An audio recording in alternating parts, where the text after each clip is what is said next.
Protocol چاہیے، بلایا تو ہمارے گھر کیوں نہیں آئے کاٹ دیں؟ یہ کوئی طریقہ ہے کہ واٹس ایپ کر دیا؟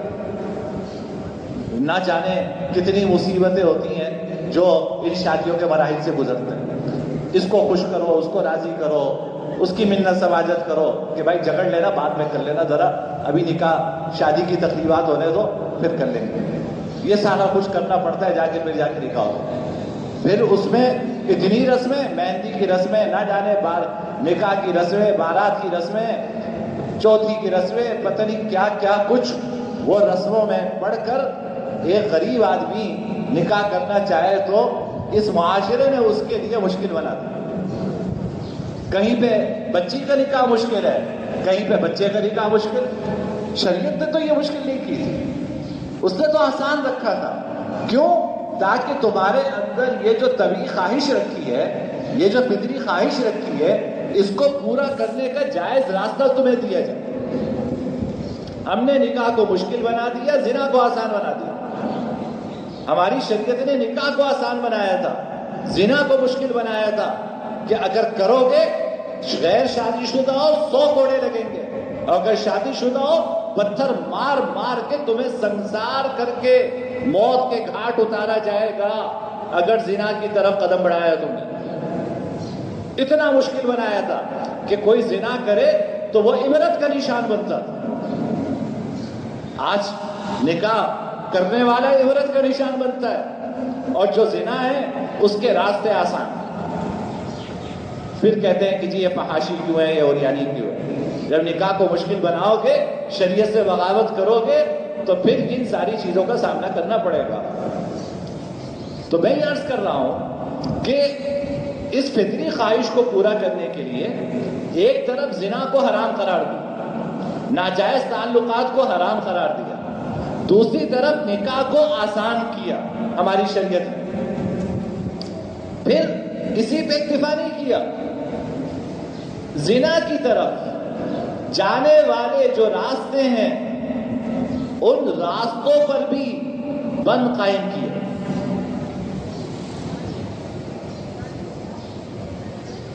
صرف یہ نہیں کہ زنا کو حرام قرار دیا، زنا کی طرف جانے والے راستوں پر بھی پہرے بٹھائے اور ان کے اوپر بھی بند قائم کیے کہ تم گناہ کے قریب بھی نہ پھٹکو بھی نہیں.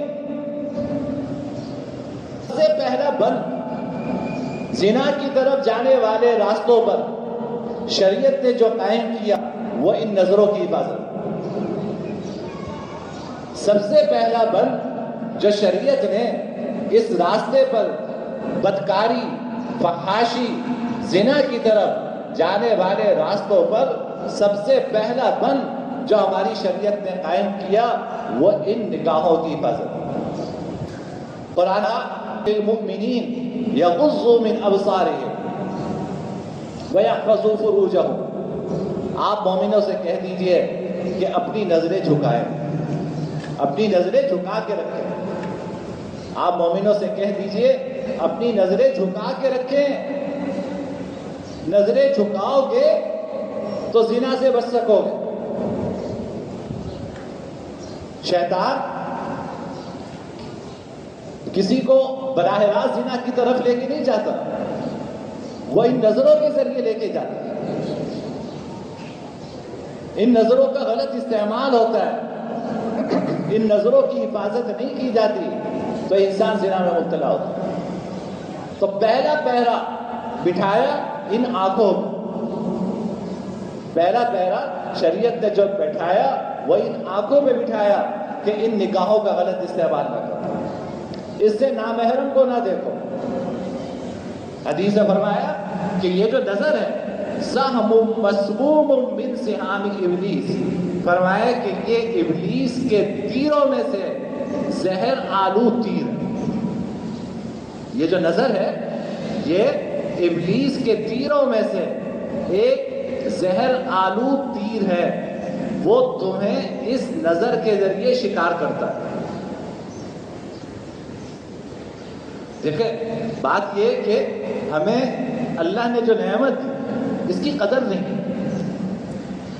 یہ جو نگاہوں کی نعمت عطا فرمائی، جس سے اللہ ہمیں اپنی یہ کائنات دکھاتے ہیں، ہم اپنے بیوی بچوں کو دیکھ پاتے ہیں، ہم اس کائنات کے حسن سے لطف اندوز ہوتے ہیں، اللہ نے یہ اتنی بڑی نعمت عطا فرمائی، اتنی بڑی نعمت عطا فرمائی، کاش کہ ہمیں اس کی قدر ہوتی۔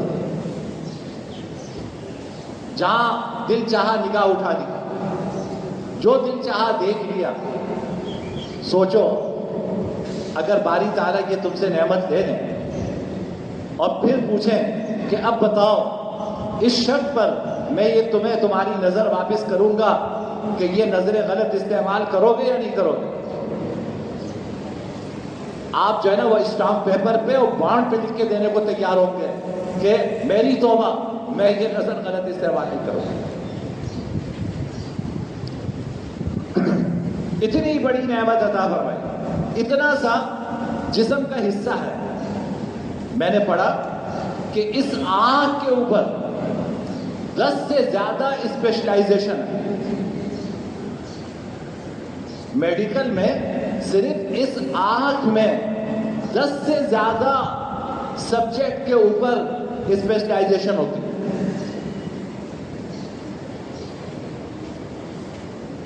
اتنی بڑی، یعنی انسان اس میں غور و فکر میں لگا ہوا ہے اور پریشان اور حیران ہے کہ اللہ نے یہ کیا نعمت رکھی۔ ماں کے پیٹ سے لے کر آتے ہیں، اللہ مرتے دم تک یہ مشین چلاتے ہیں، نہ آپ کو کوئی سروس کی ضرورت ہے، نہ اوور ہالنگ کی ضرورت ہے۔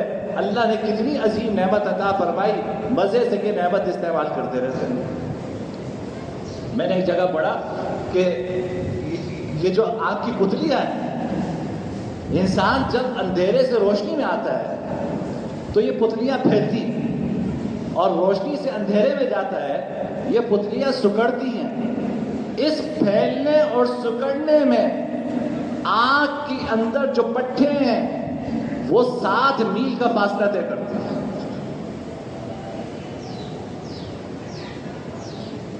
اس پھیلنے اور سکڑنے میں 7 میل کا فاصلہ یہ پٹھے آنکھوں کے اندر جو ہے وہ طے کرتا ہے۔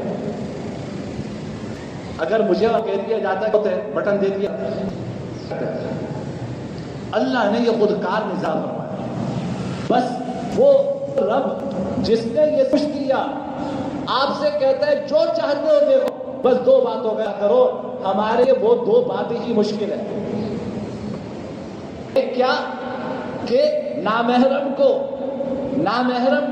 لذت کی نگاہ سے نگاہ اٹھا کر، نامحرم کو لذت کی نگاہ اٹھا کر نہ دیکھو۔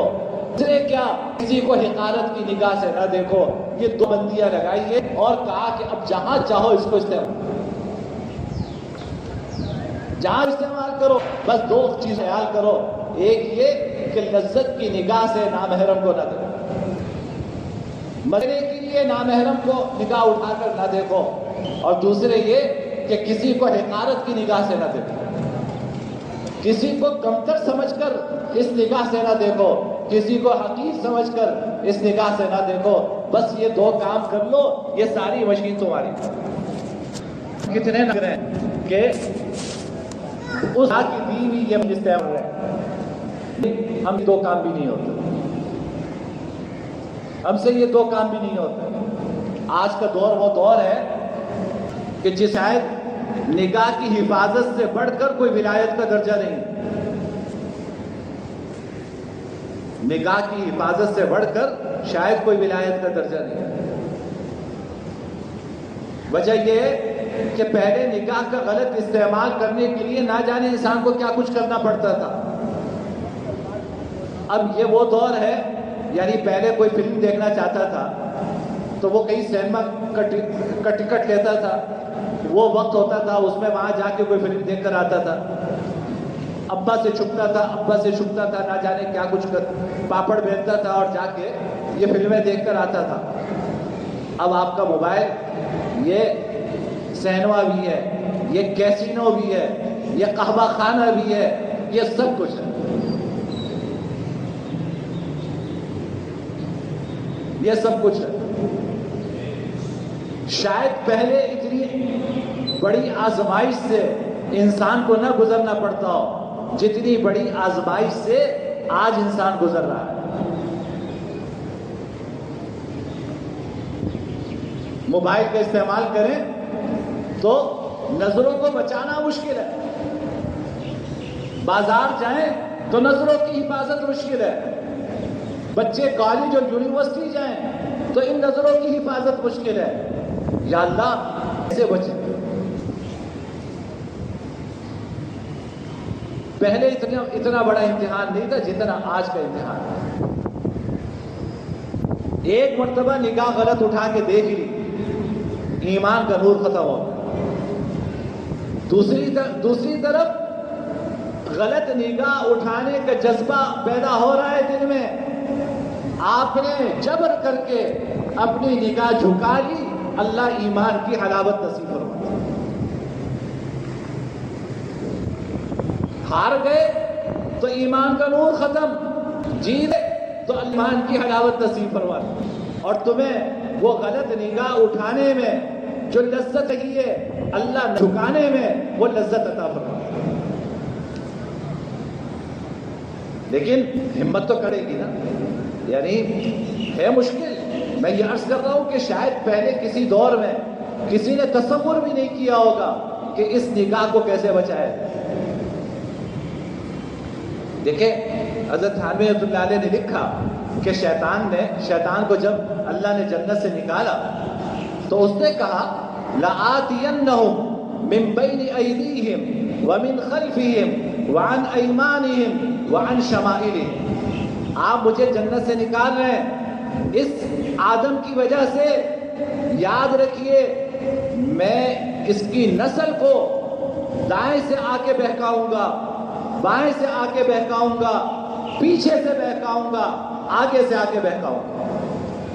یہ شیطان کہہ کے آیا تھا، اللہ نے اس کو ہماری آزمائش کے لیے اختیار بھی دے دیا کہ چل کر لے تو اپنی کوشش، میں بھی اپنے بندوں کے اندر ایسی ایمانی طاقت رکھوں گا کہ وہ تیرے ان سارے مکر و فریب سے بچیں گے۔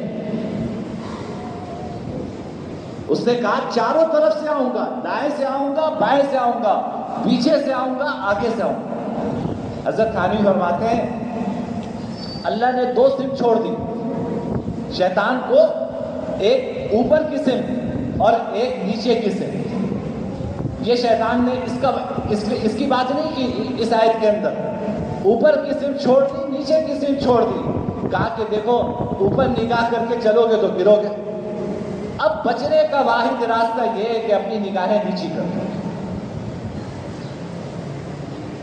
دائیں دیکھو گے تو پھنسو گے، بائیں دیکھو گے تو پھنسو گے، پیچھے دیکھو گے تو پھنسو گے، آگے دیکھو گے تو پھنسو گے، حل یہ ہے کہ اپنی نگاہ نیچے کر دو، نظریں جھکا لو۔ قرآن نے بھی کیا کہا؟ دیکھیں قرآن نے کہا یغضوا من ابصارہم، اللہ ایسے تھوڑی قرآن کریم میں کوئی بات فرماتے ہیں، وہ جانتے ہیں کہ یہ جو انسان ہے یہ جتنی بڑی آزمائش سے گزرے گا اس کے بچنے کا راستہ کیا ہے؟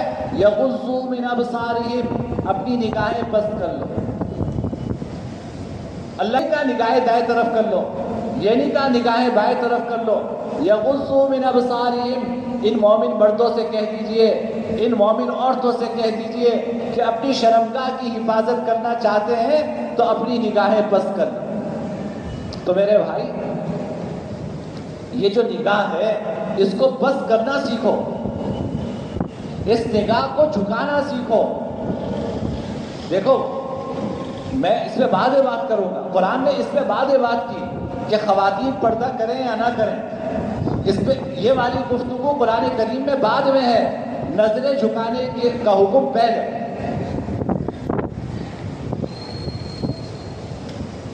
خواتین گھر میں رہیں، باہر نکلیں، پردہ کریں، بے پردہ رہیں، قرآن اس پہ کہتا ہے، واضح احکامات موجود ہیں، اگلے جمعے عرض کروں گا، لیکن یہ بات کی ہے۔ پہلا حکم کیا ہے؟ پہلا حکم میرے لیے ہے، آپ کے لیے ہے کہ اپنی نظریں جھکاؤ۔ وہ پردہ کر رہی ہے یا نہیں کر رہی، تم کیوں نظریں اٹھا کے دیکھ رہے ہو؟ وہ گھر کے اندر رہ رہی ہے یا گھر کے باہر رہ رہی ہے، تم اپنی نظروں کی حفاظت کیوں نہیں کر رہے؟ تو اصلاح کا آغاز انسان کی اپنی ذات سے ہوتا ہے۔ آپ معاشرے کی اصلاح کا جھنڈا بلند کر کے چلیں اور اپنی اصلاح کی فکر نہ ہو، اس سے کوئی اصلاح نہیں ہوتی۔ قرآن کہتا ہے پہلے اپنی نظریں جھکاؤ، پھر ہم عورتوں کو بھی کہیں گے کہ وہ گھر میں رہیں، باہر نکلے تو پردے کے ساتھ رہیں، وہ بات کی بات ہے۔ پہلے تمہارے کرنے کا کام کیا ہے؟ نظریں جھکاؤ۔ تو میرے بھائی، جو فحاشی کی طرف لے جانے والے راستے ہیں، ہماری شریعت نے ان پہ بھی پہرے بٹھائے ہیں۔ پہلا پہرا وہ یہ نظروں کی حفاظت کا بٹھایا ہے کہ یہ نظر، یہ شیطان کے زہریلے تیروں میں سے ایک تیر ہے، اس نظر کی حفاظت کرو۔ لذت کی نگاہ سے، لذت کی غرض سے نگاہ اٹھا کر کسی نامحرم کو نہ دیکھو، اپنی نظروں کی حفاظت کرو، اللہ تمہیں ان گناہ سے بچا لے۔ اللہ مجھے بھی توفیق عطا فرمائے، آپ کو بھی توفیق عطا فرمائے۔ وآخر دعوانا الحمدللہ۔